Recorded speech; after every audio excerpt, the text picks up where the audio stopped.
la Terre. Sur notre belle planète, la Terre, de nombreuses sources d'énergie primaire ont permis à l'homme de se développer. Au début, l'homme était un peu seul et n'avait pas de grands besoins énergétiques. Puis, de plus en plus à l'aise dans son environnement naturel, l'homme s'est multiplié. Et ses besoins en énergie se sont faits de plus en plus gourmands. De nos jours, les voitures, les bateaux, les avions, les engins, les usines, les télévisions, les ordinateurs et tous les appareils électriques font partie de notre environnement un peu moins naturel. Ce sont donc les centrales électriques qui fournissent l'énergie nécessaire à toute cette consommation débordante. Mais pour fabriquer cette énergie électrique, il faut d'autres sources d'énergie. Les énergies primaires. Le charbon, le pétrole, l'uranium, l'eau, le vent, le soleil, la mer, etc. Plus la consommation d'électricité augmente, plus le nombre de centrales électriques augmente. Et plus il faut puiser dans les sources d'énergie primaires. Certaines sources d'énergie primaire se trouvent dans des pays très lointains, et cela à un prix.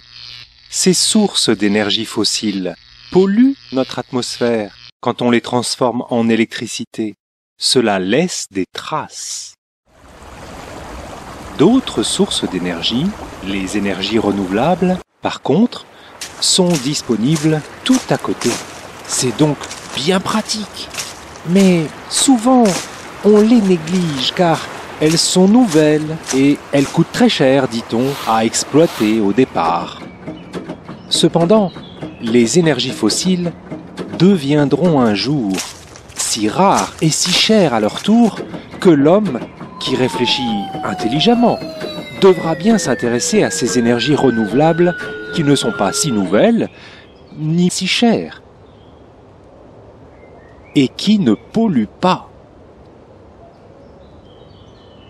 Certes, les villes et les villages peuvent imaginer une nouvelle façon de vivre en construisant des usines, des véhicules et des appareils qui consommeront moins d'énergie.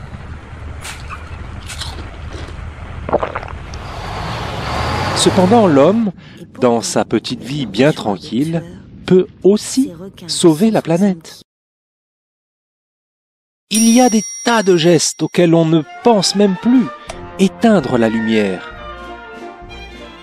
débrancher un ordinateur, un micro-ondes, un fer à repasser, une télévision, en baissant simplement sa consommation d'énergie,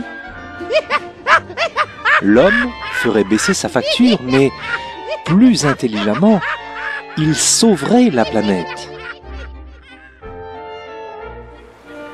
Tous et chacun d'entre nous sommes déjà les responsables de la consommation de toutes les énergies.